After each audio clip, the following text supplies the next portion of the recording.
En Mateo capítulo 21. Mateo capítulo 21.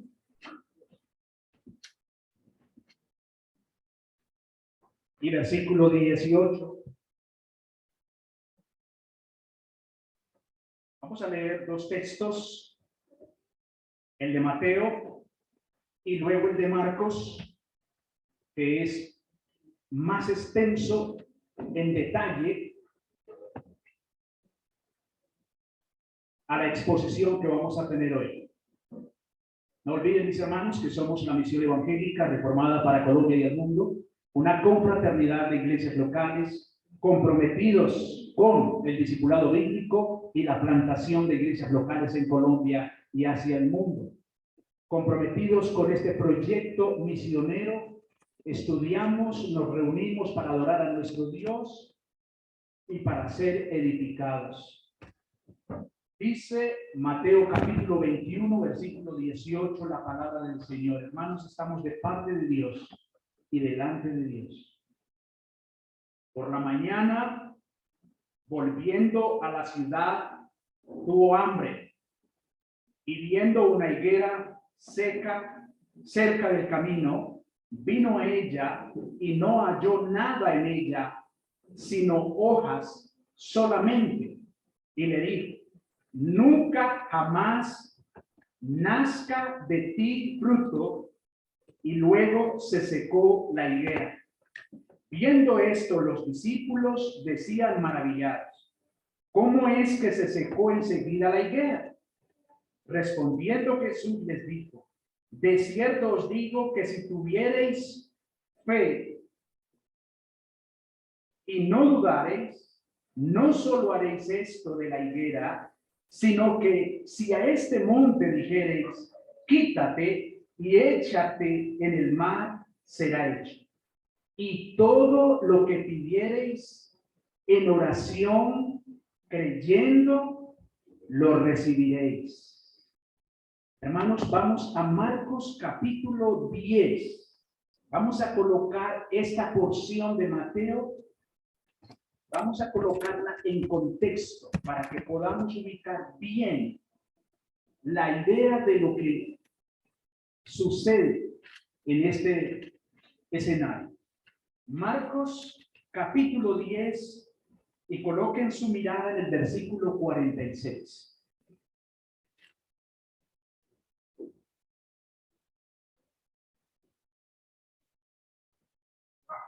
Leemos así en Marcos 10, 46.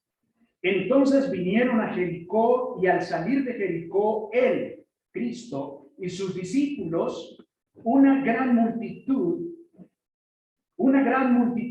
Bartimeo el ciego, hijo de Timeo, estaba sentado junto al camino mendigando.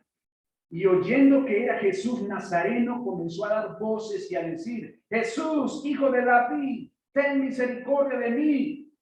Y muchos le reprendían para que callase. Pero él clamaba mucho más: Hijo de David, ten misericordia de mí. Entonces Jesús, deteniéndose, mandó llamarle, y llamaron al ciego diciéndole: ten confianza, levántate, te llama. Él entonces, arrojando su capa, se levantó y vino a Jesús. Respondiendo Jesús le dijo: ¿qué quieres que te haga? Y el ciego le dijo: maestro, que recobre la vista. Y Jesús le dijo: vete, tu fe te ha salvado. Y enseguida recobró la vista y seguía a Jesús en el camino. Cuando se acercaban a Jerusalén, junto a Betfagé y a Betania, frente al monte de los Olivos, Jesús envió dos de sus discípulos y les dijo: id a la aldea que está enfrente de vosotros, y luego que entréis en ella, hallaréis un pollino atado, en el cual ningún hombre ha montado. Desatadlo y traedlo. Y si alguien nos dijere: ¿por qué hacéis esto? Decid que el Señor lo necesita y que luego lo devolverá. Fueron y hallaron el pollino atado afuera a la puerta, en el recodo del camino, y lo desataron. Y uno de los que estaba allí le dijeron: ¿qué hacéis desatando el pollino? Y ellos entonces le dijeron cómo Jesús había mandado, y los dejaron. Y trajeron el pollino a Jesús y echaron sobre él sus mantos y se sentó sobre él. También muchos tendían sus mantos por el camino y otros cortaban ramas de los árboles y las tendían por el camino. Y los que iban delante y los que venían detrás daban voces diciendo: Hosana, bendito el que viene en el nombre del Señor. Bendito el reino de nuestro padre David que viene. Hosana en las alturas. Y entró Jesús en Jerusalén y en el templo, y habiendo mirado alrededor todas las cosas, como ya anochecía, se fue a Betania con los 12. Al día siguiente, cuando salieron de Betania, tuvo hambre. Y viendo de lejos una higuera que tenía hojas, fue a ver si tal vez hallaba en ella algo, pero cuando llegó a ella, nada halló, sino hojas, pues no era tiempo de higos. Entonces Jesús dijo a la higuera: nunca jamás coma nadie fruto de ti. Y lo oyeron sus discípulos. Vinieron pues a Jerusalén, y entrando Jesús en el templo, comenzó a echar fuera a los que vendían y compraban en el templo, y volcó las mesas de los cambistas y las sillas de los que vendían palomas, y no consentía que nadie atravesase el templo llevando utensilio alguno. Y les enseñaba diciendo: ¿no está escrito, mi casa será llamada casa de oración para todas las naciones? Mas vosotros la habéis hecho cueva de ladrones. Y lo oyeron los escribas y los principales sacerdotes, y buscaban cómo matarle, porque le tenían miedo, por cuanto todo el pueblo estaba admirado de su doctrina. Pero al llegar la noche, Jesús salió de la ciudad. Y pasando por la mañana, vieron que la higuera se había secado desde las raíces. Entonces Pedro, acordándose, le dijo: Maestro, mira, la higuera que maldijiste se ha secado. Y respondiendo Jesús, les dijo: tened fe en Dios, porque de cierto os digo que cualquiera que dijere a este monte: quítate y échate en el mar, y no dudare en su corazón, sino creyere que será hecho lo que dice, le será hecho. Por tanto os digo que todo lo que pidiereis orando, creed que lo recibiréis y os vendrá.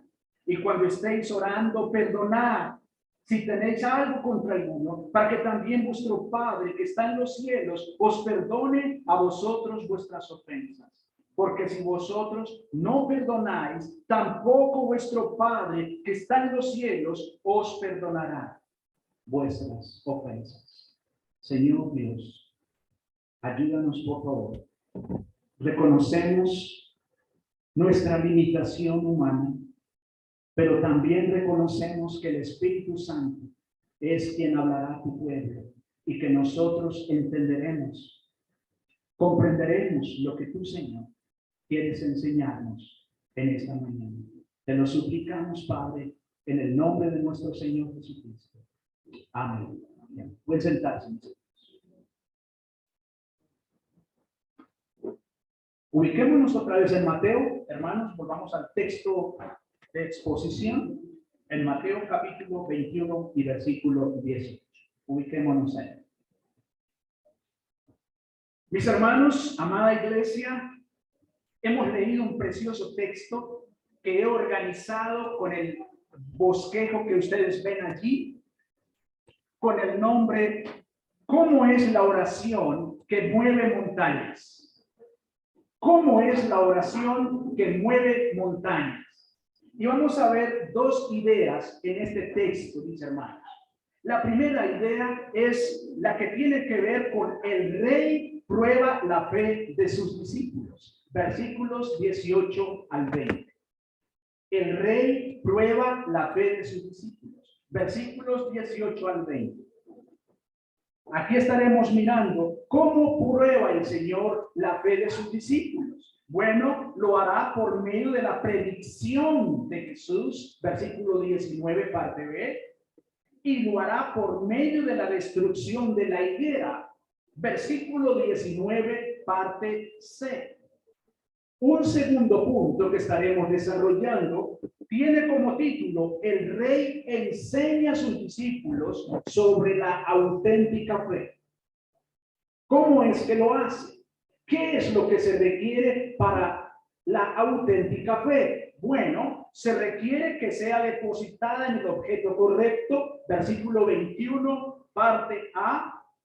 Se requiere que sea auténtica convicción, versículo 21, parte B.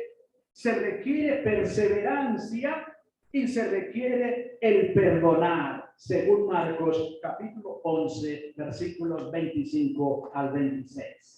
Este, mis hermanos, es el bosquejo que estaremos desarrollando a continuación. Así que, mis hermanos amados, ¿cómo es la oración que mueve montañas? Desde la narración de Marcos, nuestro rey y sus discípulos se desplazan desde Jericó hacia Jerusalén, como leímos en Marcos 10:46. Él se acerca de la ciudad, mis hermanos, ya está cerca de la ciudad, y nuestro rey envía a 2 de sus discípulos a que le lleven el pollino para su ingreso a la ciudad. Versículos 11:1 de Marcos, y donde se presentará el tema de la purificación del templo y de la maldición de la higuera. Ahora, Mateo, mis hermanos, relata la maldición de la higuera como un suceso independiente de la purificación del templo, pero Marcos deja ver una relación de los dos sucesos. Marcos coloca la situación de la siguiente manera. En primer lugar, el ingreso del rey a la ciudad y dando una mirada general en el templo, pero siguiendo su camino hacia Betania con el equipo. Capítulo 11, versículo 11 de Marcos. En segundo lugar, Marcos coloca la maldición de la higuera al día siguiente mientras se dirigen al templo en la mañana. Capítulo 11, versículos 12 al 14 de Marcos. En tercer lugar, coloca la purificación del templo ese mismo día y saliendo de la ciudad en la noche. Capítulo 11, versículo 15 al 19. En cuarto lugar, él coloca las consecuencias de la maldición de la higuera mientras se dirige en la mañana nuevamente al templo. Y es en ese momento, según Marcos, que a raíz del comentario de Pedro sobre que la higuera se ha secado, nuestro rey le da la más impresionante lección sobre el poder de la oración a sus discípulos. Mis hermanos, aparece como protagonista de alguna forma, en parte, la higuera. Aparece como protagonista la higuera. Bien, pongamos un poco de contexto respecto a lo que era la higuera en Palestina en ese momento. El acto profético de Jesús en contra del templo está encerrado en el marco de la historia de su maldición de la higuera. También es una parábola actuada de su juicio. Las higueras estaban entre los árboles más comunes de Palestina. Alrededor de esa época del año todavía faltaban 6 semanas para que los higos estuvieran comestibles. Pero las brevas, que son más blandas y que se daban un poco antes, estarían maduras al final de mayo. Eran los higos tempranos que se daban antes de la cosecha principal de los higos tardíos. Estos maduraban para el tiempo de la cosecha, desde mediados de agosto hasta octubre. Ahora, sin los higos tempranos, ese árbol definitivamente no iba a producir higos ese año, ni tempranos ni tardíos, ya que todos sabían que no era tiempo de higos. Sin embargo, Jesús está dando aquí una enseñanza acerca de árboles que solo aparentan dar fruto. Jeremías 24. Hermanos, no es que el Señor no supiera que no era tiempo de dar higos. Lo que el Señor realmente quiere hacer es dar una lección a sus discípulos. ¿Ya? Entonces, en algunas historias judías, algunos hombres excepcionalmente santos podían maldecir a otras personas u objetos y destruirlos. Aquí Jesús ejerce una autoridad genuina para maldecir con esta parábola actuada para sus discípulos. Él quiere darles una lección a sus discípulos. Hermanos, él sabe que no es tiempo de higos. Él sabe que no es tiempo de higos. Él sabe que la higuera está vacía. De manera que, mis hermanos amados, con este breve contexto, entremos a nuestro primer punto de exposición. El rey prueba la fe de sus discípulos, versículos 18 al 20. Nos dice aquí en Mateo, por la mañana, volviendo a la ciudad, tuvo hambre. Y viendo una higuera cerca del camino, vino a ella y no halló nada en ella, sino hojas solamente. Y le dijo, nunca jamás nazca de ti fruto. Y luego se secó la higuera. Viendo esto, los discípulos decían maravillados, ¿cómo es que se secó enseguida la higuera? Hermanos, vemos aquí la prueba de fe de sus discípulos. En primer lugar, por medio de la predicción de Jesús. ¿Qué es lo que predice Jesús aquí? Versículo 19. Hermanos, miramos por la mañana. Dice aquí que por la mañana, mis hermanos, Jerusalén se llenaba de visitantes durante la Pascua. Quizás a los visitantes les correspondía dormir al aire libre cuando ya estaba amaneciendo. Quizás esta hora de la mañana, tal vez puedan ser las 6 de la mañana. Aunque algunos comentaristas eruditos plantean, bueno, en Betania vivía Lázaro con sus hermanas. Él pudo haberse ido hacia Betania a dormir allí. Pero otros dicen, aunque Betania estaba a 3 kilómetros realmente, estaba muy cerca de Jerusalén. Pero otros dicen, no, es más de acuerdo que pudo irse a dormir al aire libre con sus discípulos. Porque ¿cómo se explica que muy por la mañana, que regresando, él viene sin desayunar, él viene sin comer nada, él trae hambre? Ahora, esa es una suposición que hacen los comentaristas. Bueno, si él está en casa de Lázaro y sus hermanas y toda la cosa, ¿sería que lo dejarían ir en ayunas? ¿Sería que lo dejarían salir sin comer nada? Bueno, son suposiciones de los comentaristas, ¿ya? Otros dicen, no, él pudo haber dormido al aire libre y ahora está de regreso a la ciudad. Así que, mis hermanos, cuando regresa a la ciudad, dice que tuvo hambre. Esta, hermanos, es esa necesidad que usted y yo tenemos. No hay aquí otro término, otra cosa que sea diferente que signifique hambre. No, es necesidad. Él estuvo hambriento, hermanos. Es posible que él hubiera pasado la noche al aire libre y que por ello él no hubiera tomado desayuno, ¿cierto? Entonces, muy por la mañana. Nos dice el texto que al ver una higuera, hermanos, no fue un pasón ahí, como cuando usted y yo miramos que el avión pasó por allá y le dimos una mirada, pero ya no le paramos, no le prestamos más atención. No, hermanos, al ver aquí está implicando una contemplación, una observación. Él percibe que hay una higuera. Lo que quiere decir, hermanos, es que hubo toda la intención de Jesús acercarse a la higuera. Él tiene un objetivo al acercarse a la higuera. Entonces hace una observación.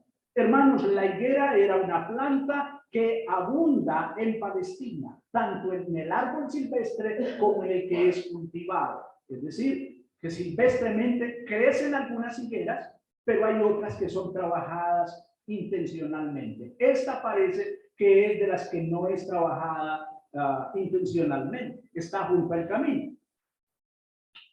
La higuera, hermanos, produce una cosecha abundante y madura principalmente en agosto. Principalmente en agosto. Bien, está cerca al camino, pero el Señor no encuentra nada, sino que solamente hay hojas. Hermanos, para este tiempo del año, las higueras que estaban cerca del Monte de los Olivos tendrían solo hojas. Y en esta época temprana solamente había frutos verdes de sabor desagradable. Los higos comestibles aparecían en los primeros días de junio. A menudo el fruto verde se caía y quedaba solamente las hojas. No hay fruto. El Señor dice en la Biblia de las Américas, nunca jamás brote fruto de ti. Nunca jamás coma nadie fruto de ti, hermanos. Así lo dice Marcos 11:14. Lo que nos lleva a pensar que lo que el Señor está haciendo aquí es una predicción y no una prohibición. El Señor está diciendo algo que va a suceder, ¿cierto? Está prediciendo algo que va a suceder. Recuerden que está dentro del contexto de la purificación del templo. Y recuerden que el Señor ha dicho, mi casa es casa de oración, pero ustedes la han convertido en cueva de ladrones. Hermanos, ese era el triste panorama de la nación de Israel en ese tiempo. Entonces tenemos nosotros que ir entendiendo esto. Hermanos, Jesús maldice la higuera como una señal profética milagrosa de que Dios pronto destruirá a Jerusalén y su templo. Él está a punto de limpiar su templo de sus corruptos tratos comerciales. Él está a punto de hacerlo como juicio por la esterilidad espiritual de Israel, como nos muestra Marcos 13:2. El Señor terminará, hermanos, culminará en la posición de que Israel rechazará al Mesías dentro de esa semana. En esa misma semana, al Señor, hermanos, básicamente le espera la cruz. Israel dará el puntillazo final, es crucificar al Mesías. Entonces, lo que el Señor está haciendo aquí, mis hermanos, es toda una predicción amplia de lo que está por suceder realmente. Hablando a través del profeta Jeremías, Dios comparó la infertilidad de Israel con la higuera que no tiene higos y con higos que no son comestibles, que serán desechados como basura. Jeremías capítulo 8 y versículo 3. Entonces, mis hermanos, en este primer aspecto, aprendemos que los discípulos iniciales, su fe está siendo probada en ese momento por la predicción de Jesús. Él está diciendo algo y su fe va a ser confrontada, está siendo confrontada. De hecho, ellos entran en un conflicto mental con lo que Jesús acaba de decir. Ellos saben lo que dice Jeremías. Ellos saben el Antiguo Testamento, ellos saben qué dice allá. Por lo tanto, entran en un conflicto mental. Su fe comienza a ser convulsionada, probada de muchas maneras. Y esto nos lleva, hermanos, a un segundo aspecto dentro de este primer punto. Y es que la fe de los discípulos es probada por medio de la destrucción de la higuera. Por medio de la destrucción de la higuera. ¿Por qué destrucción? Bueno, vamos a ver por qué. Versículos 19, parte se dice, nunca, jamás nazca fruto de ti. Y luego se secó la higuera. Mis hermanos, al instante, dice al instante. Ahora, es importante, hermanos, que veamos que Mateo no distingue entre las dos mañanas como si lo hace Marcos en capítulo 11, versículos 13 y 20. Marcos nos hace una distinción de dos mañanas, de dos momentos. Mateo nos dice que el Señor viene de Jericó, entra a Jerusalén, hace la purificación del templo y la higuera, y nos une el suceso de la higuera. Marcos no. Marcos nos cuenta que Jesús viene de Jericó, entra a Jerusalén, en el pollino, da una mirada al templo y continúa para Betania. Duerme en Betania, viene en la mañana, trae hambre, ve la higuera, la maldice, sigue para Jerusalén. En la tarde se devuelve hacia Betania, duerme en Betania, al día siguiente regresa nuevamente y en el regreso encuentra la higuera seca. ¿Ya? La higuera seca.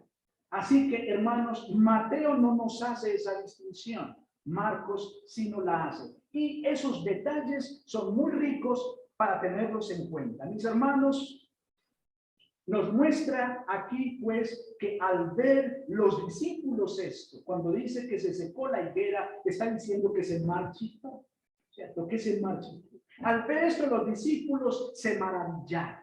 Se maravillaron. ¿Cómo así? Ellos contemplaron con asombro. Ellos, hermanos, se quedaron mirando y pensando, bueno, ¿pero qué es esto?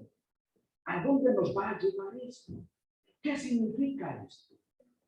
¿Cómo es que se secó de inmediato? ¿Qué es lo que pasa? ¿Qué es lo que va a pasar? Hermanos, en Marcos 11:20 dice que la higuera se secó de raíz. Es decir, hubo una destrucción total de la higuera. Hermanos, la implicación que hay en Marcos 11:20 es una destrucción total. Implica destrucción completa de la higuera. Hasta ese momento, los discípulos, como usted y como yo, están movidos en su fe. La predicción de lo que va a suceder, la purificación del templo, la destrucción del templo finalmente, como efectivamente sucedió en el año 70 después de Cristo. Pero ahora el tema de la higuera, algo plenamente físico que ellos están viendo, pero que les está dando una auténtica lección. Y de esta manera, mis hermanos, ese punto nos lleva a nuestro segundo punto de exposición. Versículos 21 y 22. Estamos en Mateo. Versículos 21 y 22. Nuestro segundo punto de exposición. El rey enseña a sus discípulos sobre la auténtica fe. ¿En qué consiste la auténtica fe? La de ellos en ese momento, pero también la nuestra. ¿Qué implica realmente? Tal vez ustedes han escuchado, como yo he escuchado muchas veces, la frase, ay, es que yo no tengo fe. Usted sí tiene mucha fe. Ore al Señor porque a usted sí le escucha, porque es que yo tengo muy poquita fe. Creo que usted ha escuchado esa frase. Bueno, y eso nos debe poner a pensar, bueno, ¿será la fe un vaso, como el vaso de agua que está lleno hasta el tope? ¿Será eso lo que significa mucha fe? Bueno, mis hermanos, el Señor les enseña a sus discípulos en versículos 21, parte A, les dice lo siguiente. Respondiendo Jesús les dijo, de cierto os digo que si tuviereis fe y no dudareis, no solo haréis esto de la higuera, sino que si a este monte le dijereis, quítate y échate en el mar, será hecho. Hermanos, vamos a mirar unos detalles que no nos da Mateo, pero que sí nos da Marcos. ¿Ya? ¿En qué consisten esos detalles? Bueno, dice aquí claramente, en verdad, dice, Jesús les dijo, Respondiendo Jesús, les digo, de cierto os digo que si tuvierais fe, de cierto os digo, o en verdad os digo, o en verdad. Esto implica, hermanos, con toda seguridad, que si tenéis fe. ¿Sería que los discípulos, hermanos, hasta ese momento no tenían fe? ¿Sería que eran hombres que carecían de fe en ese momento? ¿Por qué el Señor les da esa lección? ¿Por qué les está diciendo eso en ese momento? Si tuvierais fe, mis hermanos, el Señor les está indicando a ellos que la auténtica fe requiere que sea depositada en el objeto correcto. Y aclaro, cuando hablo de objeto aquí, mis hermanos, estoy hablando de persona o cosa a la que va dirigida una acción o pensamiento. Por ejemplo, era objeto de todas las miradas. Su niña de 15 años que está en la fiesta con su vestido hermoso y en la celebración. Pasó la fiesta y luego usted está comentando en la casa sobre la fiesta, contándole a alguien, y usted le dice de esta manera: ella anoche era el objeto de todas sus miradas. Él se está refiriendo ¿a quién?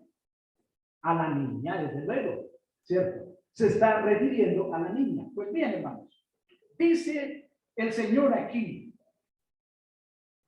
si tuvierais en verdad, os digo que si tenéis fe. Mateo guarda silencio, pero Marcos nos dice fe en quién. Observe capítulo 11, versículo 22 de Marcos. Por favor, mírenlo, no voy a seguir todavía. Miren, quiero que miren el versículo 22 de Marcos. Si tuvierais fe en quién, en Dios. Hermanos, esto es esencial, queridos hermanos. Si tuvierais fe en el objeto correcto, en este caso, en Dios, lo dice Marcos. Queridos hermanos, ustedes y yo podemos pensar que tenemos mucha fe, pero en la cuenta bancaria de Bancolombia, como la tuve yo durante muchos años antes de ser llamado al ministerio. Sí, hermanos, yo tenía mucha fe, pero en la cuenta que había allá. Así que, hermanos amados, ¿en quién o qué está puesta tu fe? ¿Tu fe está puesta en Dios? Pero no en el Dios que se ha inventado el mundo. ¿Tu fe está puesta en el Dios de la Biblia? Escúchalo bien. En el Dios de la Biblia. Hermanos, el Señor dice: si tuvierais fe en Dios. Y hermanos amados, comencemos a pensar hasta hoy en quién está puesta tu confianza. ¿En los ancianos de la iglesia? No, yo hago esto porque como los ancianos lo hacen. Tengo una vida así porque si los ancianos lo hacen, tienes tu fe puesta en los ancianos, etcétera, etcétera. Hermanos, la fe auténtica requiere que sea depositada en Dios, en el Dios de la Biblia. Lección número 1 dentro de este segundo punto. Pasemos, mis hermanos, al segundo punto, y es al segundo aspecto, segundo concepto dentro de este segundo punto. La fe auténtica, mis hermanos, requiere auténtica convicción. Auténtica convicción. ¿A qué me refiero con eso? Con la auténtica convicción. Hermanos, nos dice el 21, parte B, dice: y no dudares. ¿Lo está viendo ahí, hermanos? Y no dudaréis. Si tuviereis fe y no dudaréis. Hermanos amados, ¿qué es la duda?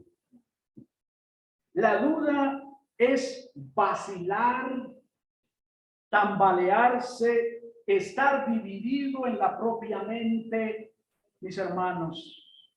Cuando usted y yo estamos divididos mentalmente, estamos tambaleándonos de tal manera.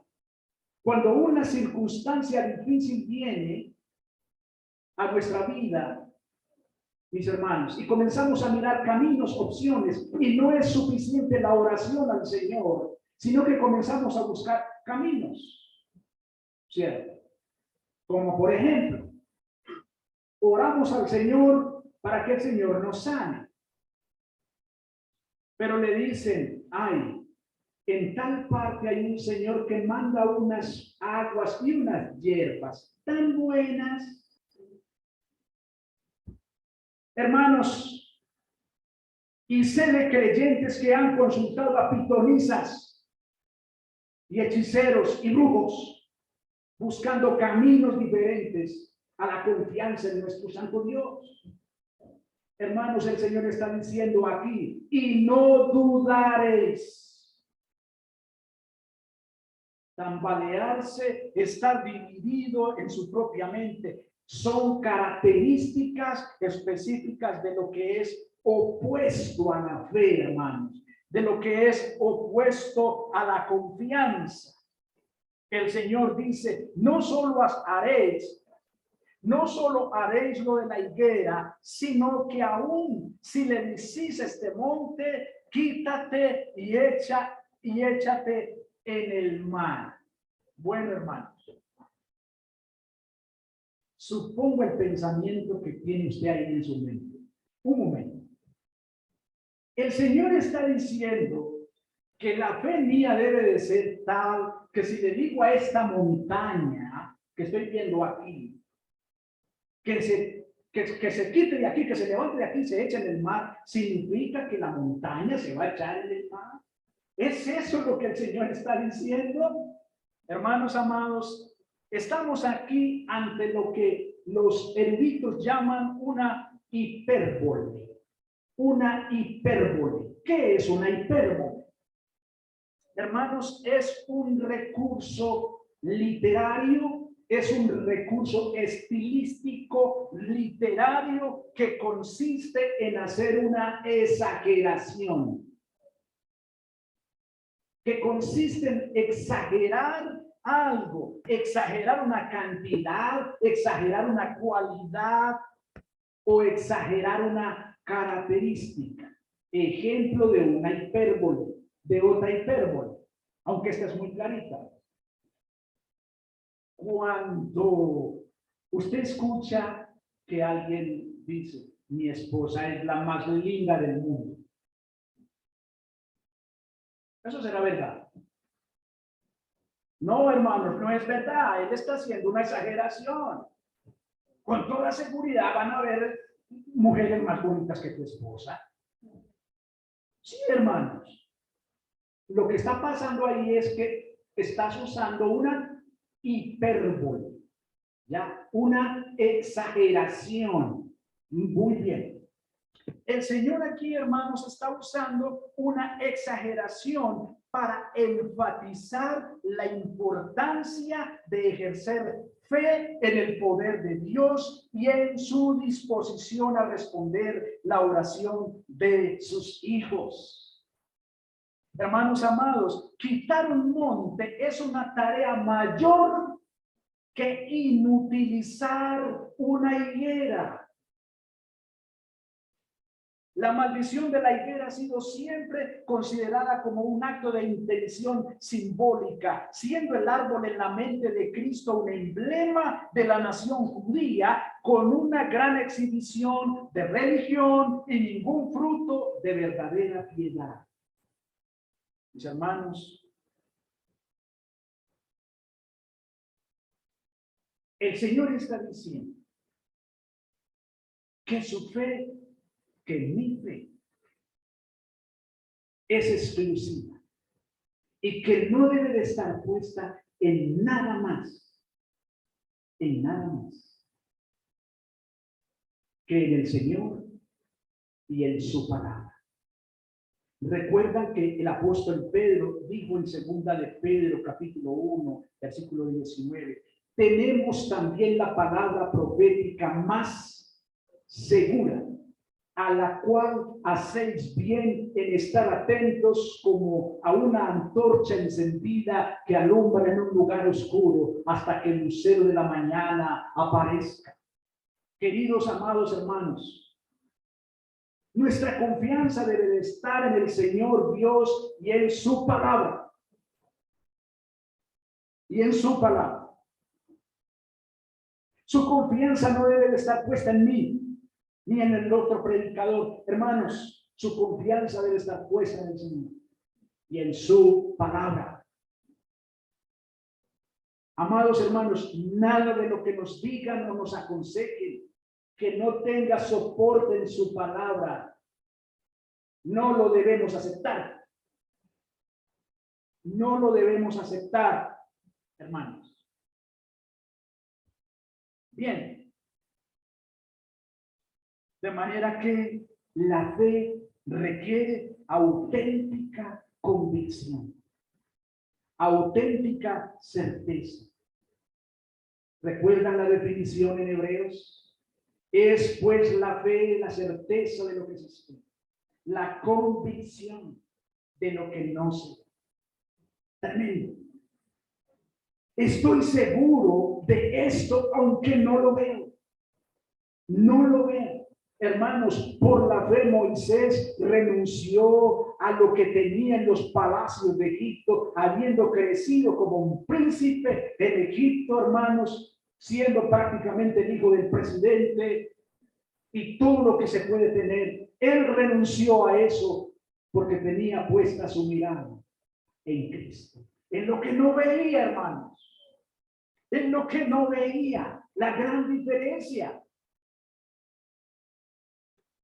Mis hermanos, la fe pues requiere que sea depositada en el objeto correcto. La fe requiere auténtica convicción,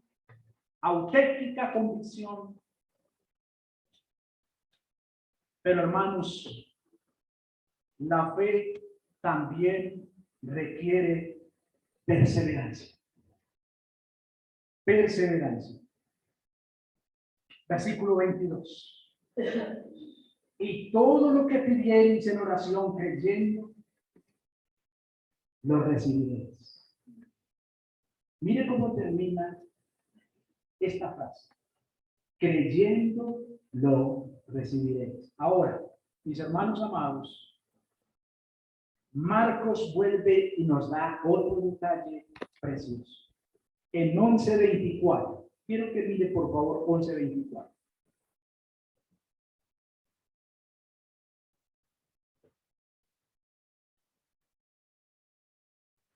La fe requiere perseverancia.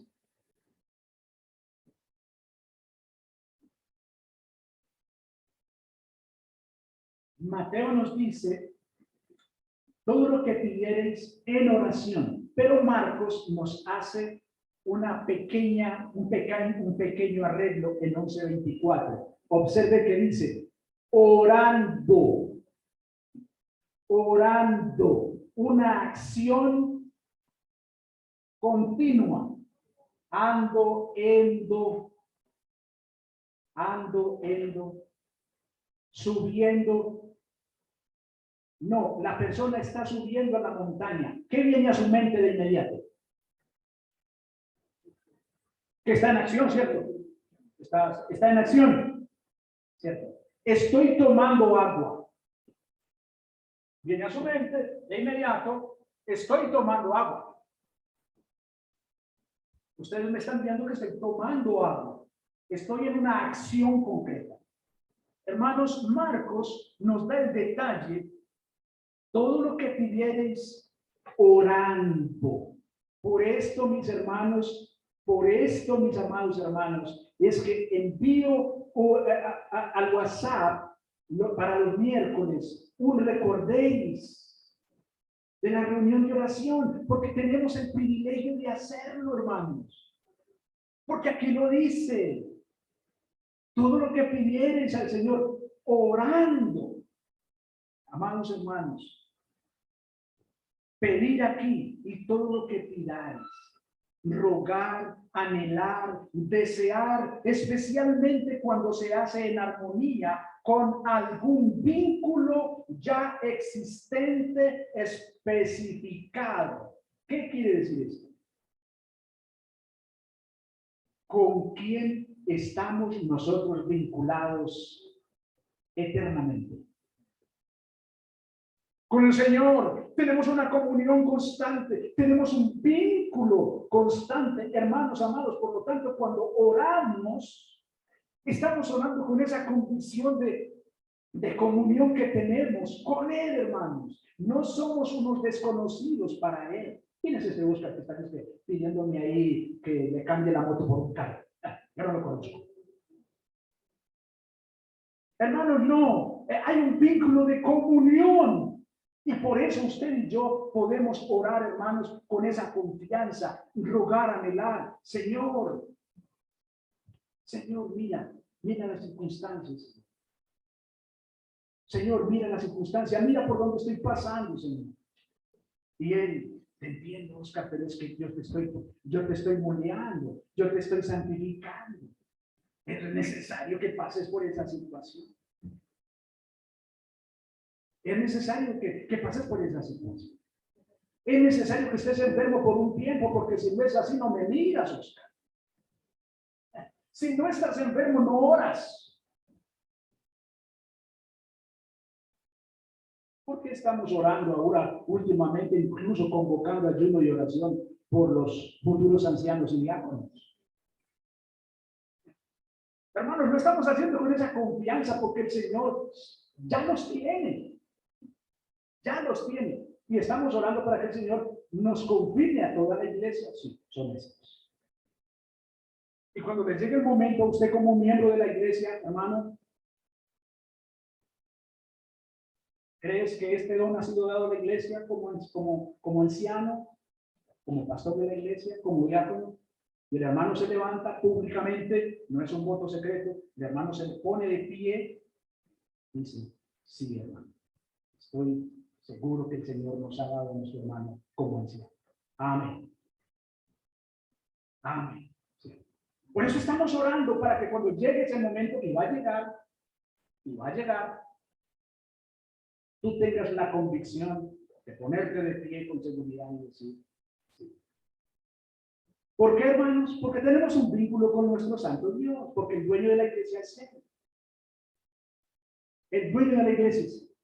Bien, hermanos, de manera que requiere perseverancia. Todo lo que pidáis, todo lo que pidáis.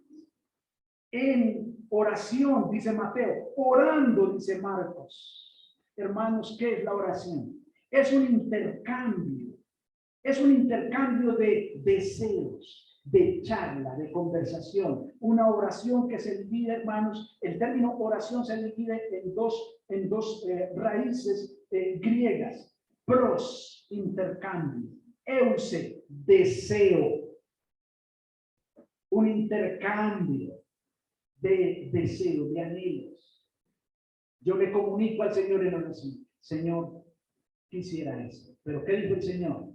Que no se haga mi voluntad, sino la tuya. Que no se haga mi voluntad y yo la tuya.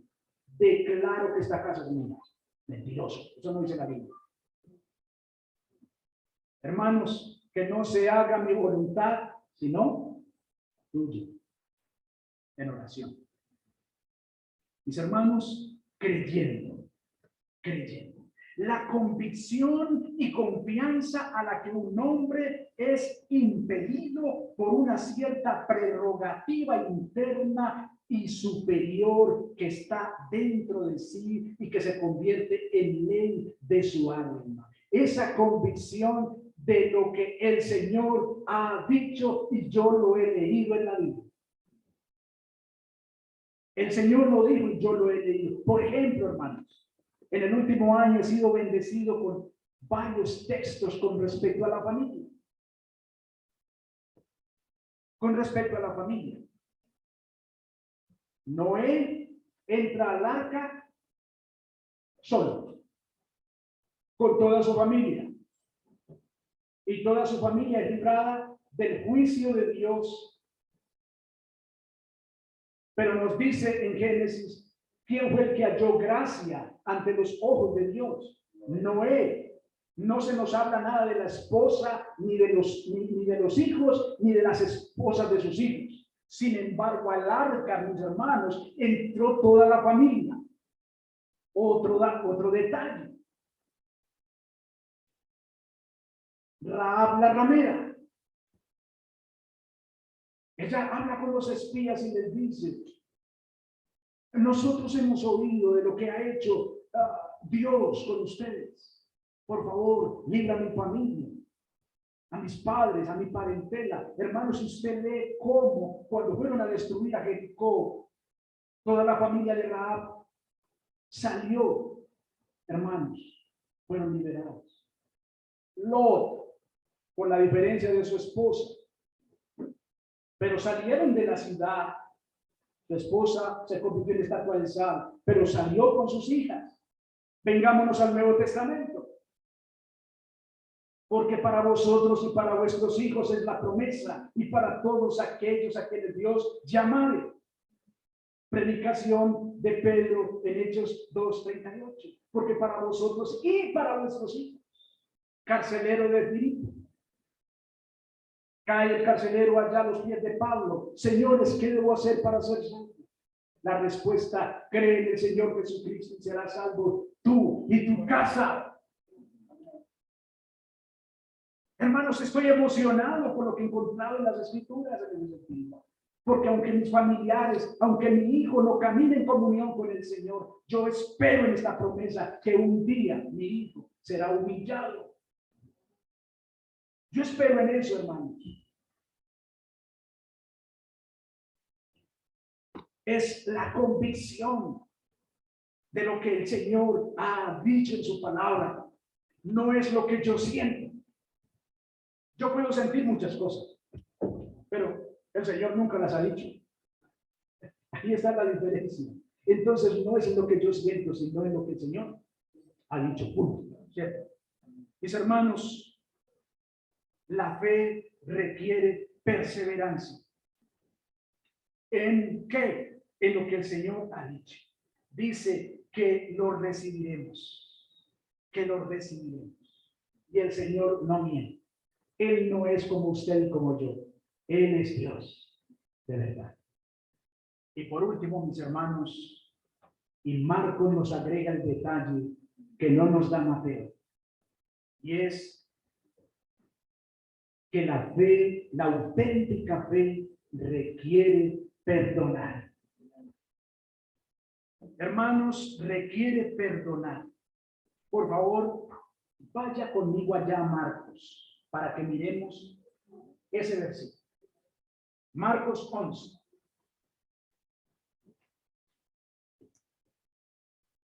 Y versículo 25. Mire la continuidad del contexto. Amados hermanos, no se pierdan de este detalle. Tal vez pudiera ser el más importante como aplicación para nosotros. Dice, y cuando estén orando, perdonad si tenéis algo contra alguno, para que también vuestro Padre que está en los cielos os perdone a vosotros vuestras ofensas. Porque si vosotros no perdonáis, tampoco vuestro Padre que está en los cielos os perdonará vuestras ofensas. Queridos hermanos, la oración con fe nos lleva a la santa presencia de Dios, poniendo nuestra necesidad de perdón. Pero es una necesidad, hermanos, que nos obliga también a nosotros a perdonar a los demás y a buscar el perdón por nuestros pecados que hemos cometido. Amados hermanos, si hay un rencor en nuestros corazones, cualquiera que sea, si hay un rencor en nuestros corazones y lo estás albergando ahí por mucho tiempo, continúa ahí. Queridos hermanos, es posible que no hayas conocido a Cristo como tu Salvador. Dice, porque si vosotros no perdonáis, tampoco vuestro Padre que está en los cielos les perdonará. Mis hermanos amados, este es un punto tan importante para nosotros, para cada creyente. Hermanos, vendrán dificultades entre los creyentes, entre nosotros. No estaremos de acuerdo con muchas cosas, sí, hermanos. Seguramente nos ofenderemos de una manera no intencional. Seguramente, mis hermanos. Pero, hermanos, estamos llamados a perdonarnos. Estamos llamados a perdonarnos. Estamos llamados, hermanos, a que si hay algo en contra de uno entre nosotros, hermanos, no continuemos en ese estado. No participemos de la cena del Señor en ese estado, porque juicio comemos y bebemos para nosotros mismos, hermanos. No continuemos en ese estado. La fe auténtica requiere el perdón. Y vamos, hermanos, a mirar 3 aplicaciones generales de nuestra exposición. 3 aplicaciones. ¿Para qué me sirve? ¿Para qué te sirve este sermón para mi vida hoy? Amados hermanos, en primer lugar, el texto de Mateo 21 te enseña que al igual que los discípulos iniciales del Señor, tu fe también tiene que ser probada y lo es cada día para tu propio beneficio, según 2 Tesalonicenses 2 del 1 al 4. Hermano, tu fe será probada también. No sabemos cómo, no sabemos en qué circunstancias, no sabemos cómo, pero hermano, si todavía no has pasado por una prueba de fuego respecto a tu fe, la vas a pasar. La pasarás, hermano. Primera aplicación. Segundo, aunque te parezca obvio, porque te congregas continuamente, el texto te invita en este momento a meditar en qué o en quién has tenido puesta tu confianza hasta hoy.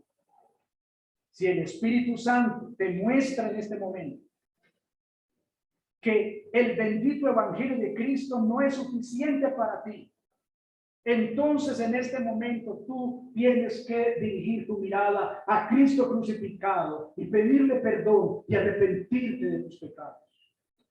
Si tu mente hasta hoy ha estado dividida, si tú vienes aquí a la congregación, pero luego visitas a la pitonisa, luego visitas al tegua,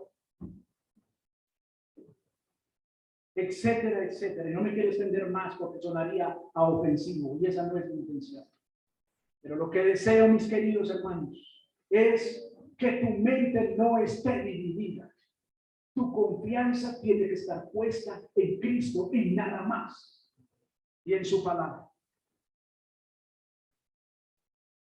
Si eso no es así, ven a Cristo ahora. Si eso no es así, pídele perdón al Señor. Pídele perdón al Señor. Entrega tu vida a Cristo ahora mismo. Pídele que te perdone, que te dé la vida eterna. Y la tercera aplicación, hermanos. La resistencia a perdonar a los demás es una evidencia de que tú no has experimentado en tu propia vida el perdón de Cristo. Queridos hermanos, cuando yo no perdono la ofensa de mi hermano, significa que yo me estoy considerando superior a él. Me estoy considerando mejor que él. Solamente cuando yo he experimentado cuánta ofensa hice contra la santidad de mi Creador y su perdón hacia mí, entonces me daré cuenta que lo que mi hermano me hizo no es más grande que mi ofensa contra la santidad de Dios.